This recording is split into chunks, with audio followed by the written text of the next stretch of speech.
Bismillahirrahmanirrahim.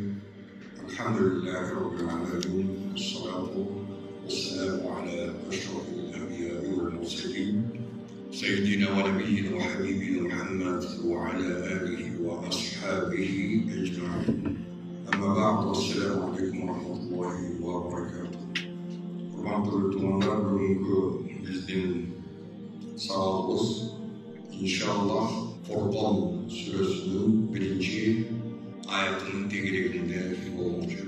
Allah Subhanahu ve Teala şu surenin başında diyor: Euzubillahimineşşeytanirracim. Tebârekellezî nezzelel furqâne alâ abdihi liyekûne lil'âlemîne nezîrâ. الذي له ملك السماوات والأرض ولم يتخذ ولدا ولم يكن له شريك في الملك وخلق كل شيء فقدره تقديرا. Жаратқан өзінің пендесіне Фурқанды düşürген ұлы зат. Бұл ұлы зат біз пендесіне Фурқанды düşürdü. Bütün alamlar үшін ескертуші болу үшін. Туғандар, Аллах Субхану ва Тағала şu жерде Құран Кәрімде Аллах Тағала Фурқан деп атады. Фурқан бұл ажыратушы. Ақиқат менен қалыптың ортасын ажыратып берген нәрсе мына ушул Фурқан. Бұл біздің бүйік Құранымыз. Аллах Субхану ва Тағала осылай бүйік Құранды Фурқанды өзінің пендесі Пайғамбарымыз Мұхаммад саллаллаху алейхи ва саллямға düşürdü. Барлық адамдар үшін ескерту болушы.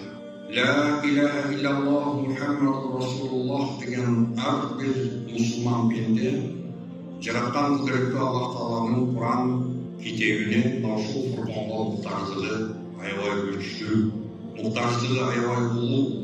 Бұл дүниеде, бұл жашауда Аллах Тағаланың разылығына баратқан кезде өзінің жолын жоғалтып қоймас үшін бұл мұсылман адам әрдайым Аллахтың Құранына байланып, жаратқан мейірімді Аллах Субхану ва Тағаланың Құранына қайырылып, Пайғамбарымыз Мұхаммад саллаллаху алейхи ва саллямның тәлімдеріне қайырылып жашау кешіріші керек. Мынау жол кезінде ғана бұл пенде өзінің жолын жоғалтып қоймайды. Мынау жол кезінде бұл пенде өзінің мақсатын, бағытын жоғалтып қоймайды. Туғандар, мына бүгінгі күнді 21 жылы ақырғы кездерде біз барлық мынакей дүниедегі болып жатқан оқиғаларға куә болып келеміз. Түрлі табиғи қырсықтар, природный катаклизмдер, туфан, су басып отқаны, сел басып отқаны, жер көшіп отқаны, жер титіреп отқаны, жер жұтып отқаны, өрттер, жана толтыра болған табиғи қырсықтарға біз бүгін куә болып келеміз. Бұл еме туғандар табиғи қырсықтар. Табиғи қырсықтар бұл Аллах Субхану ва Тағаланың мынакей тағдырыменен бар ішке ашады. Бірақ мынау ушул жерде табиғи қырсықтардан дағы қауіпті болып тұрған, адамзат үшін қауіпті болған нәрсе туғандар мынау ушул хидаят мәселесіндегі катаклизмдар бұл ең қауіпті болып есептеледі.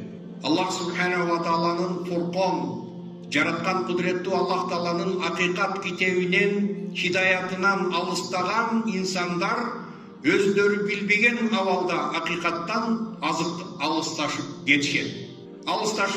Бірақ ошол эле кезде алар өздерін ақиқат шындық жол үстінде баратабыз деп есептешеді.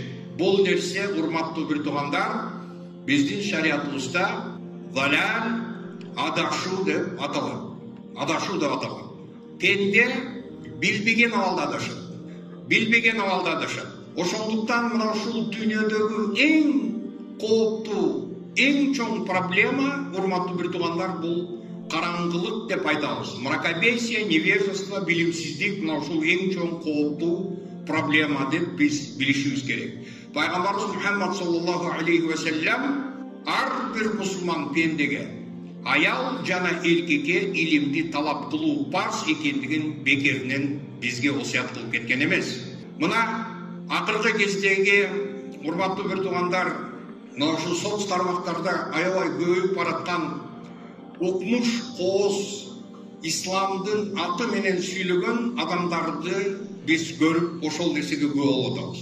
Мен аябай көп мына ушул соц тармактардагы роликтерге күбө болуп калдым. Мына ошол жерде орус тилдүү адамдар, сырткы келбети аябай укмуш сонун келишкен, сырткы көрүнүшү аябай интеллигенттүү болгон адамдар сүйлөгөн сөздөрү укмуш, аябай кооз, абдан кооз, жумшак сүйлөгөн.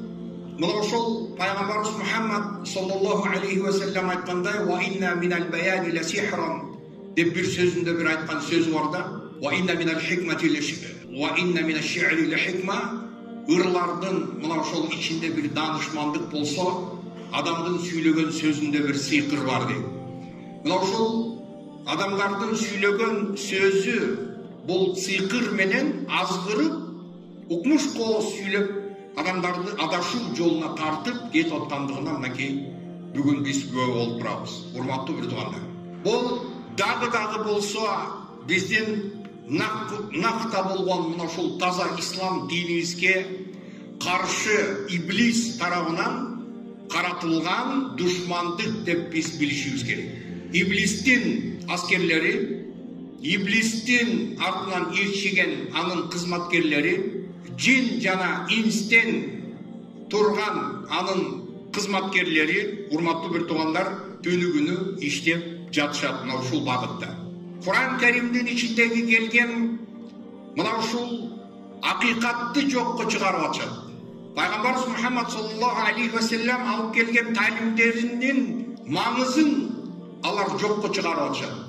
Пайгамбарыбыз Мухаммад саллаллаху алейхи ва саллям өзүнүн артынан калтырып кеткен эң туура жол акыйкат үстүндөгү болгон Хулафаур Рашидин ал-Махдиюн, мына туура жол үстүндөгү болгон Абу Бакр Сиддик, Умар радиаллаху анху, Ал-Фарук, Усман, Али радиаллаху анху, мына ушундай улуу сахабаларга тил тийгизип, ошолорго каралуу, мына ошондой жаман сөздөрдү жабыштырган ошондой топтор азыр сот тармактарда аябай көбөйүп баратат. Биздин ахлу сунна вал жамаа, биздин мына ошол сүннөт жолуна кармалган мусулмандарга каршы болгон, акыйкаттан адаштыруу үчүн урматтуу бир туугандар мына ушундай аракеттер көрүлүп атат. Бул Фуркон деп мынакей Аллах Таала Кур'ан Каримде эмне үчүн Фуркон деди? Эмне үчүн ак менен каранын ортосун ажыратып берчү Куранды Фуркон деп атады. Ак менен каранын ажыратып берчү. Бирок бул жерде дагы бир адашкан дагы бир топ бар. Биз хадис, сүннөт дегендерди биз карманбайбыз. Алар ооз-мооз адамдардан айтылып келген, ошондуктан биз мутаватир болгон мына ошол Кур'ан, бир гана ошол кат'ий далил болгон Кур'андын өзүн гана карманабыз деген куранчылар деген, коранисти деген мына ошондой топ дагы бар. Куранчылар. Бул дагы урматтуу бир туугандар, ошол адашкан топтордун бири. Куранчылар. Кур'ан Каримди Аллах субханаху ва таала Кур'ан Каримде "Ванзална илайка зикра литубайина линнаси ма нузила илейхим" биз сага зикирди адамдар үчүн, мына ошол зикирди баяндап түшүндүрүп берүүң үчүн биз зикирди түшүндүк деп пайгамбарыбыз Мухаммад алейхиссаламга айтып атат.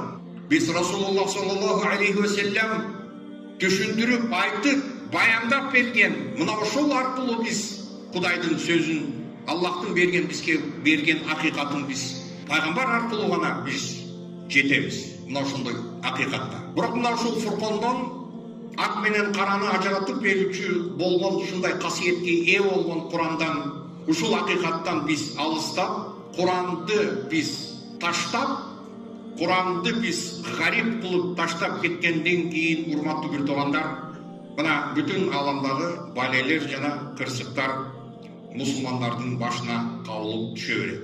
Бул эми Аллах Тааланын бизге берген сыноосу. Жараткан Аллах мынакей айтты. Бул Фурконду түшүргөн улуу кудуреттүү зат жер жана асмандарды жаратты. Жер жана асмандарды жаратты. Курандын бардык аяттарына эгер көңүл бура турган болсок, жер жана асмандарды деп жерде бир единственное число жалгыз ушул жалгыздык менен айтат. Жерде жана асмандарды деп Аллах субхана ва таала айтты. Аллази лаху мулку самавати вал ард. Жер жана асмандардын мүлкү Аллахтын колунда. Жер жана асмандардын мүлкү жараткан кудуреттүү Аллахтын колунда. Бул канчалык иблистер, шайтандар, душмандар канчалык каршы болушпасын, акыйкатка эришпесин, жер жана асмандардын мүлкү Кудайдын колунда.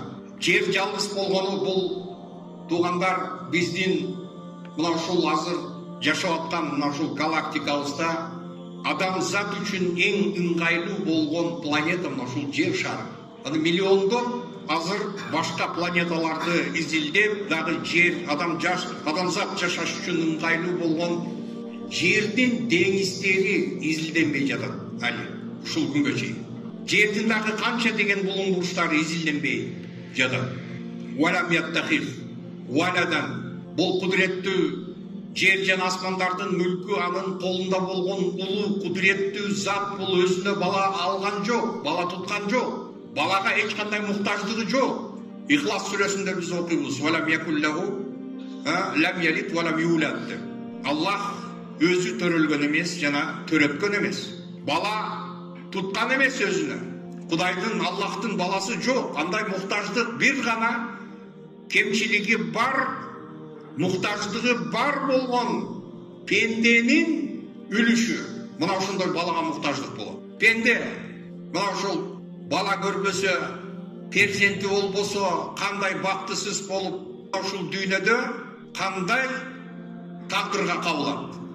Эгер ошол перзенти жок болуп калса, мына ошол перзентке муктаж болгон мына ошол пенде адам заты. Валам якуллаху шарикун фил мулк. Жараткан кудуреттүү Аллах Тааланын башкаруу бул Кудайдын мүлкүндө Аллахтын эч кандай шериги жок. Эч кандай шериги жок. Эч кандай шериги жок. Жалгыз Аллах субхана ва таала. Урматтуу бир туугандар, мына бул жер жана асмандардын жаратылышында, мына ушул системада эгерде бир эмес, бир канча Кудай бар болуп кала турган болсо, алардын ортосунда сөзсүз түрдө конфликтный ошондой абалдар жаралып, бул система урап түшмөк деп Аллах субхана ва таала башка бир аяттарында айтат. Эмне үчүн?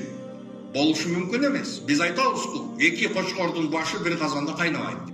Аллах субхана ва таалага шерик деген болушу мүмкүн эмес. Анын башкаруусунда, анын мүлкүндө эч кандай шерик жок. Бул дүйнөдө мен кыйынмын деген, мен Кудаймын деген пенделердин далай өткөн, аны жер жутуп, аларды мынакей жашап, өмүргө, мезгилге, убакытка туруштук бере албастан карып, чирип мынакей баары жок болду, урматтуу туугандар. Ва халака кулла шейин. Бардык нерсени жараткан кудуреттүү Аллах жаратты. Ва халака кулла шей. Бардык нерсени Аллах жаратты. Ва халака кулла шейин факаддараху тaqdira. Ар бир нерсени, бардык нерселерди Аллах жаратты. Эми бул адам затындагы болгондагы ушундай бир сүрөт бар да. Адам бир нерсеге акылуу болуш үчүн ошол укукка ээ болуш керек. Туурабы? Ошол нерсеге ээ болуш керек. Мисалы айтайлык, ошол уста бир нерсени жасап, ошол өзүнүн мээнетин талап кыла турган болсо, демек ошол өзүнүн мээнетин жасаш керек. Кылгандан кийин ал өзүнүн акысын, укугун талап кылса болот. Адам заты пендеси ошол укукка ээ болуш керек. Бирок жаратуу укукка адам затында ушундай укук барбы? Адам затында жаратуу, мына ошол азыр бүгүн адам заты ушунчалык илимий жактан алдыга озуп, тим эле скачок болуп аткан болсо дагы, урматтуу бир туугандар, клонирование, ошол тирүү клеткаларды скрещивание, ушул нерселерден башка тирүү нерсени адам заты жарата албайт. Бактерия, вирусту дагы адам өзүнчө өзү жарата албайт. Тирүү нерсени жаратуу мүмкүнчүлүккө ошондой кудуретке пенде ээлик кыла албайт, андай нерсеге ээ эмес. Адам затынын колунан жаратуу эмес, адам затынын колунан бузуу гана эң жакшы келет. Ошондуктан жаратуу кудуретине ээ болбогон макулук өзүнүн кудайлык укугун өзүнө таандык кылып, башкаларга өзүнө болгон ибадатты талап кылуу укугуна эми бул таптакыр ылайык эмес. Кантип? Мына мисалы ошол падышалардын арасында Фираун болгон. Куранда келген фараон эмне деп атат? Өзүн кудай кылып көрсөтүп алат. Мен силерге өзүмдөн башка татыктуу мына сыйынуу үчүн менден башка татыктуу кудай көрбөй турам мен силерге. Эң татыктуу кудай силер үчүн менмин деп ал өзүн ошондой кудайлык статусту талап кылган. Ошондуктан урматтуу бир туугандар, мына ушул дүйнөдө Аллах субханаху ва таала Куран Керимде айтып атат: "Инна ширка ла зулмун азим." Ширк деген бул эң улуу, эң чоң зулум деп Аллах таала Куранда айтты. Бул ширк. Жараткан кудуреттүү Аллахтан башка нерсеге сыйынып кетүү. Бул эң чоң ширк. Аллах таала Куранын башка бир аятында айтып атат: "Инна Аллаха ла ягфиру ай юшрака бихи ва ягфиру ма дуна залика лиман яша." Аллах ширк жасаган нерсени эч кимге кечиртпейт. Ширктен башка күнөөлөрдү каалаган пенделерине каалаганына кечирет деп Аллах таала айтып атат. Факаддараху тaqдира. Бардык нерсени Аллах таала жаратып, жана ошол бардык нерсени, урматтуу бир туугандар, Аллах өзүнүн тагдыры, өзүнүн өлчөмү менен жаратып койгон. Ар бир нерсенин өзүнүн бул дүйнөдө максаты жана өзүнүн тагдыры бар. Факаддараху тaqдира. Аллах субханаху ва таала айтып атат: "Ва халака кулла шейин факаддараху тaqдира." Бардык нерсени жаратып, Аллах таала ошол ар бир нерсенин, ошол бардык нерсенин тагдырын, өлчөмүн Кудай тагдырлап койду. Өлчөп берип койду. Ал нерсени эч ким өзгөртө албайт. Эми бул жерде мындай бир жаңылуу пайда болбош керек. Албетте мына ушул тагдыр маселесинде дагы, урматтуу бир туугандар, мусулмандардын баягы жогоруда айтпадыкпы? Билимсиздик, караңгылык бул эң чоң көйгөй. Адам затынын эң чоң көйгөйү бул караңгылыгы. Эң чоң проблема. Бул караңгылык, сабатсыздык, бул дини сабатсыздык. Мына ушул дин жактан болгон сабатсыздык бул эң чоң проблема. Эмне үчүн дегенде, негизи адам заты бул дүйнөгө Аллахка сыйынуу үчүн, ибадат үчүн жаратылган болсо, анан ушул адам зат өзүнүн жараткан кудуреттүү Аллахын тааныбаса, өзүнүн максатын бул жашоодон билбесе, бул эң чоң проблема. Мындан өткөн проблема жок. Караңгылык жаман нерсе. Ошондуктан мына ошол азыр аябай коос сүйлөп, ошентип соц тармактарда мен айтып өтүп кеттим, туугандар, аябай ушундай укмуш азыр эң эле могу биздин постсоветтик пространствода эң эле доступный тил деп бул орус тили. Ошондуктан мен ошол топтор, булар орус тилинде, көбүнчө орус тилинде чыгып атышат соц тармактарда. Укмуш поос. Булар биринчиден аял затынын хижабын жокко чыгарып атышат. Хижабты, жоолукту жокко чыгарып атышат. Эмне үчүн деген бул жоолук менен бул дин бир гана жоолук менен байланып калдыбы деген ушундай бир укмуш багы ыкмалар менен суроолорду берип, адамдарды бир туңгуюлга түртүп атышат. Ошол эле кезде ажылык ибадаты, мисалы мына азыр ажылык ибадатында көрүп атасыңар, урматтуу бир туугандар, бул исламдын 5 парзынын бири, бир устуну бул ажылык. Жыл сайын мынакей, урматтуу бир туугандар, адам затынын өмүрү мынакей өтүп атат. Адам заты карып аткан сыяктуу эле, адам затынын өмүрү өткөн сыяктуу эле мына ошол жашоонун дагы мезгили, убакыты кете береткен. Кыямат жакын экени бардыгыбызга белгилүү. Кыямат жакын экендиги бардыгыбызга белгилүү, бирок урматтуу бир туугандар, биз качан экенин бул нерсенин мөөнөтүн эч ким билбейт. Бирок кичинекей белгилер баары көпчүлүгү болуп атат. Чоң белгилери ишке аша элек. Эми бирок мына ушул нерсени маалыматтардан злоупотреблять деп коюп, ошол колдонуп кеткен.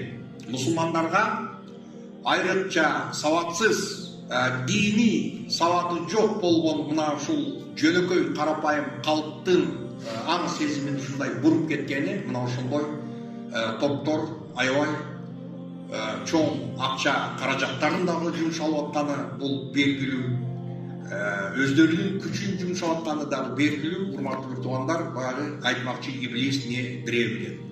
Шайтан бул өзүнүн адам затына болгон көрө албастык, адам затына болгон душмандыгын бул токтотуп койгон эмес. Ошондуктан абдан этият болушубуз керек.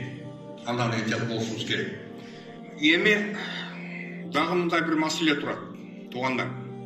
Ушул дин маселесине келгенде, мына ошол баягы костюм, галстук кийип, ушундай баягы аябай сырткы келбети, укмуш, интеллигент болуп, укмуш кол сүйлөп ошентип жаткан ошол сектанттар, ошол адамдардын пайдаланып кетип аткан жери, албетте баягы мен жогоруда айтып кетпедимби?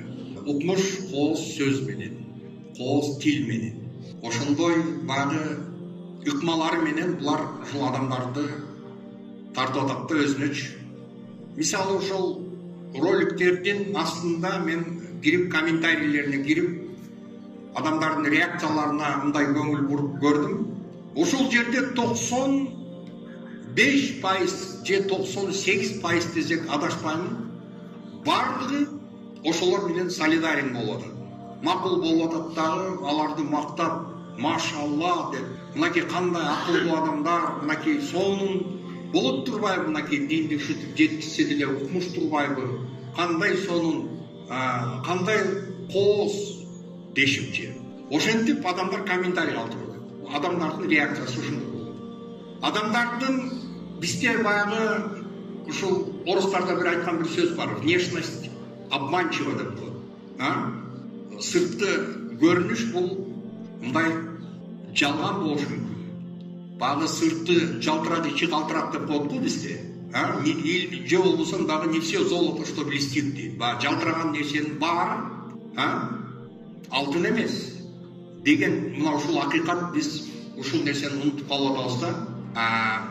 Адамдар чөнтөгүндөгү кичинекей бир тыйынды жоготуп койбош үчүн мына ошол мошенниктердин, аферисттердин колуна түшүп калбайын десе, ошол нерсеге күчүн жумшайт. Бир тааныш юрист болсо, ошол юристке кайрылат, тааныштарына кайрылат.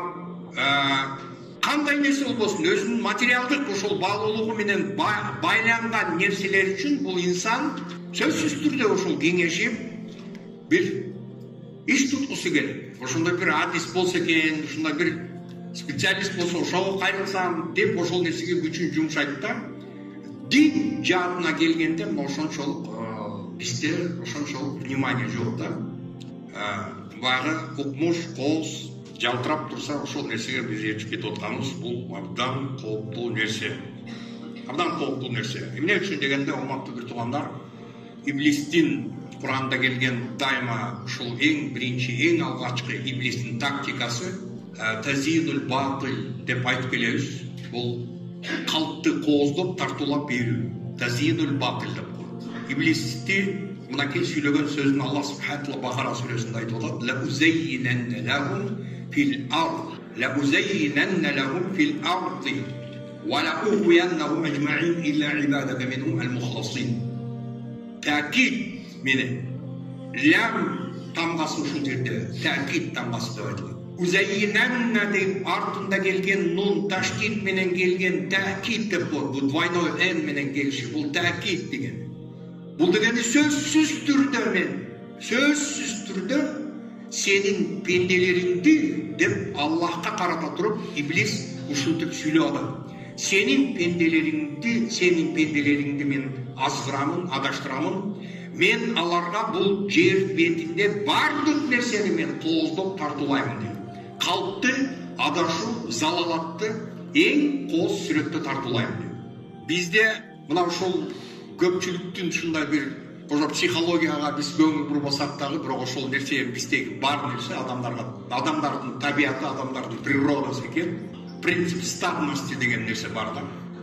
Психологияда келген термин ушул принцип стадности деп болот. Бул баягы үйүр ошол баягы топтолмой, үйүлмөй, ээрчимей, ушу тапыр тупур ээрчип кетмей, ушул баягы 100 адам азыр, 1000 адам азыр жүгүрүп, бир нерсеге паника башталса, паникага эл бат эле алдырып кетет, ушундай. Ошондуктан бул ыкма менен, мына ушундай психология менен ошол содада жүргөн маркетологдор дагы, же болбосо саясатта жүргөн политологдор дагы, ошондой саясий технологдор дагы именно ошол нерсе менен иштеп турушат. Мына ошол элди кантип, кайсыл жака буруп, кантип тартып кетиш керек, мына ошондой ыкмалар бул бар нерсе. Ошондуктан эми бул адам заты, эгерде ушул нерсени колдонуп жасап аткан болсо, урматтуу бир туугандар, иблис, малакут, асман малакутунда периштелердин, эң улуу периштелердин арасында жүргөн иблис сабатсыз, караңгы деп ойлойсуңар. Андай эмес. Иблис айтып атат: мен кооздоймун, жер бетинде бар нерсени кооздоп көрсөтөм деп. Мына ошол кооздоп көрсөткөнү күнөөнү кооздоп тартуулайт. Арамды кооздоп, адал кылып ошондой сүрөтүндө тартуулайт. Ал эми арам, адал нерсени болсо, аны ошол кандайдыр бир караңгы кылып көрсөтүп, элдерге ушул багы адалды арам сыяктуу кылып тартуулаган аракет жасайт. Мына ушул иблистин ыкмасы. Ошондуктан биздин шариятыбызда абдан этият болуп, мына өкүм маселесинде болот же болбойт, бул арам же бул адал деген маселесине келгенде, ар бир шарият илимине ээ болбогон адамдар көрүнгөндө оттой бергени бул туура эмес. Бул күнөө. Алланын алдында жооп берүү бар. Бул болот, бул болбойт, бул арам, бул адал деген нерсе жок. Сен баягы иманга чакырып атасың, ибадатка чакырып атасың, жакшылыкка чакырып атасың, жакшы билген нерсе. Но мисалы кээ бир детальдарга ушул шарият өкүмүндөгү мисалы арам же адал маселесинде түшүнбөгөн нерселерге кийлигишип, мына ошол жерде билбеген адам сүйлөп, кээ бир адамдар өздөрүнүн акылына салып, ошол логикасына салып туруп, анан кийин жоопторду бере баштайт да. Ошол нерсе туугандар бул эң чоң жаңылуу. Бул дагы болсо иблистин дагы бир ыкмасы. Ошону дагы жакшылап эсте тутуп коюлган.